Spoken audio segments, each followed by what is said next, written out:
Powered by the Montana Television Network. This is the 10 o'clock news on Q2, Montana's news leader. Good evening, everyone. Thanks for joining us this Wednesday. I'm Jeanelle Slade. And I'm Russ. There could be some hope for victims who say they were sexually abused by the longtime Miles City School athletic trainer decades ago. The law could soon be on their side if Montana lawmakers can agree. Today, state lawmakers in Helena unveiled two bills that will remove time limits for victims seeking legal action against their abuser. Now, this comes on the heels of that decades-old case in Miles City. 78-year-old James Jensen faces federal charges for coercion.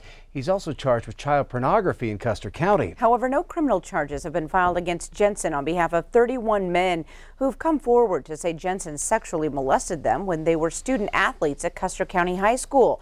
Now, that's because Montana's current statute of limitations law on child sex abuse says if 20 years have passed since the victim turned 18, the perpetrator cannot be prosecuted. Democrat State Representative Mary Ann Dunwell of Helena is sponsoring a bill that says anyone who sexually assaults or molests a child can be prosecuted at any time, no matter how long after the crime.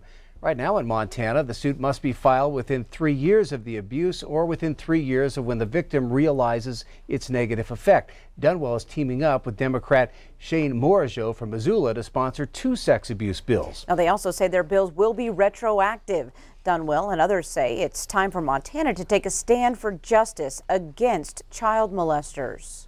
It's not okay that a perpetrator can circle a date on a calendar, post on Facebook, "I'm off the hook," and sleep easy for the rest of his or her life. And that child victim into an adulthood is haunted for a lifetime. Dunwell's bill was heard today in the House Judiciary Committee, and Morajo's bill will be heard on Friday. And both lawyers for the Miles City victims, John Heenan and Dan Rice, were in Helena today for the unveiling of the bills. Just days after a downtown staple announced its doors will close after more than 30 years, the McIntyre family tells us they hope to sell that building that houses Pug Mahone's. Now, since the news came out that Pug Mahone's, Guido's, and the Bookie Casino would all close their doors come Saturday night, there's been a lot of question of what would come of the building. Well, we spoke with Kevin McIntyre. He is the brother of Bill McIntyre, known by many as Mac, who owned the restaurant and bar. Now, he tells us the family will now look to sell the building and liquor license together, just as Mac wanted. He said it was his brother's hope that someone would come in and start a new place in the same location, either under the Pug Mahone's name or something completely different. Again, Bill died Saturday at the age of 77.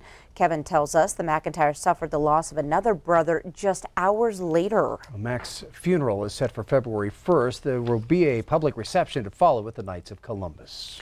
U.S. Representative Greg Gianforte held a telephone town hall meeting tonight. A Gianforte spokesman says those on the phone call want the shutdown to end and for broader border security to be resolved. The congressman asked several survey questions. Border security, the #1 issue, followed by out-of-control spending and health care.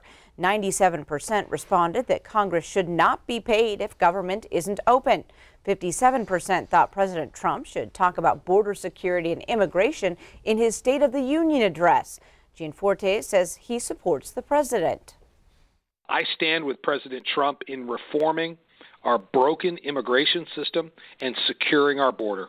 I stand with ICE agents and other law enforcement officials that are protecting our communities from violent criminals that are here illegally. The whole thing could be solved in 45 minutes if Nancy Pelosi and Chuck Schumer came to the table. It's a crisis situation. We must secure the border.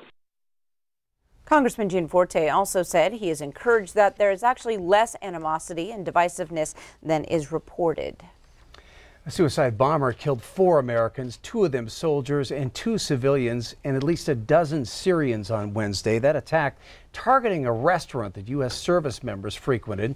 As Nicole Killian reports, the bombing is raising new questions about President Trump's vow weeks ago to remove all American troops from Syria. ISIS claimed responsibility for the suicide bombing in Syria that killed 4 Americans, including 2 soldiers.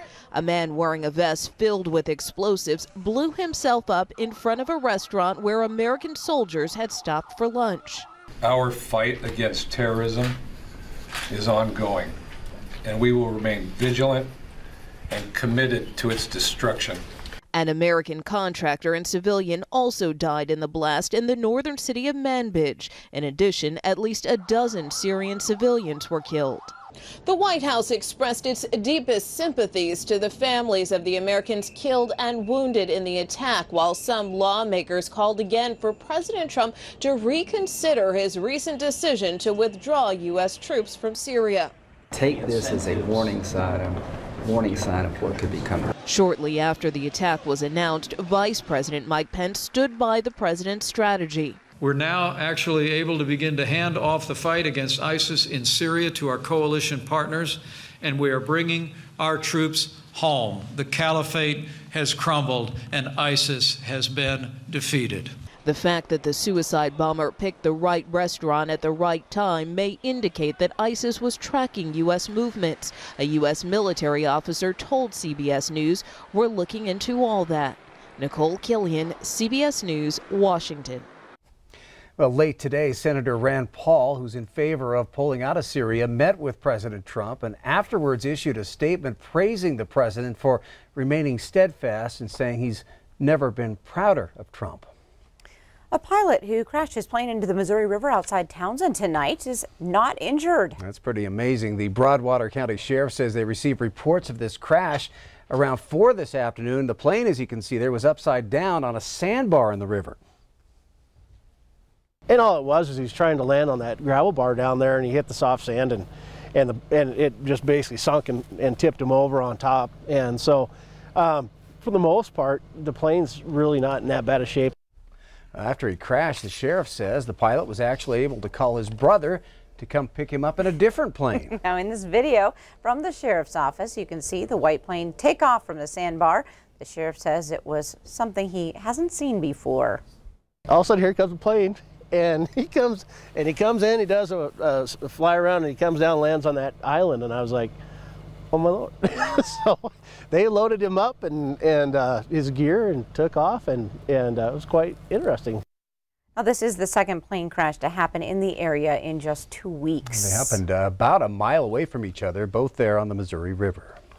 Well, turning to weather, Bob, you have some important information on our incoming winter weather. Yeah, we've been talking about a storm moving in, and of course you can always tell when something's near us when the threat board starts to fill in. Let me show you our threat board. Here it is. Look at all these areas, all these counties that we have a winter weather advisory. That goes into effect at 2 p.m. on Thursday until noon Friday. Look to 2 to 4 inches of snow along the High Line, all the way to Glasgow and also down to Winnet, and also going to see some slick roads there. Also, look at this. We have all sorts of problems up across most of the mountains. A winter weather advisory up by Kalispell could see 2 to 5 inches of snow in the valleys, 4 to 10 inches of snow up in the higher elevations. By Livingston, it's 1 to 4 inches of snow at 35-mile-per-hour winds.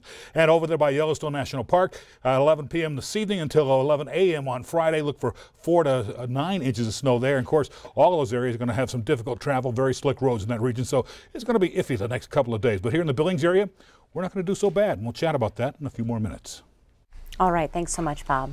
A tragedy in Denver last night as Mason Lowe, a young newlywed bull rider, had his life cut short. Many across the PBR circuit in mourning tonight, and some of them drawing similarities to another beloved bull rider, Lane Frost, who was killed doing what he loved back in 1989. But tonight in Denver, a sold-out crowd turned mourning into a memorial for a rising star. Before other bull riders got in the chutes tonight, a tribute to Lowe played on the screens in the Denver Coliseum. This is video of Lowe's rides over the last year. Now, Lowe was killed after the bull he was riding bucked him off and stomped on his chest. He was wearing a protective vest, but still suffered a massive chest injury that damaged his heart. Lowe had just married his wife last year, and this afternoon a member of the PBR Association read a statement from Abby Lowe. Mason was the love of my life, and he was my best friend. He loved the sport of bull riding and his PBR family.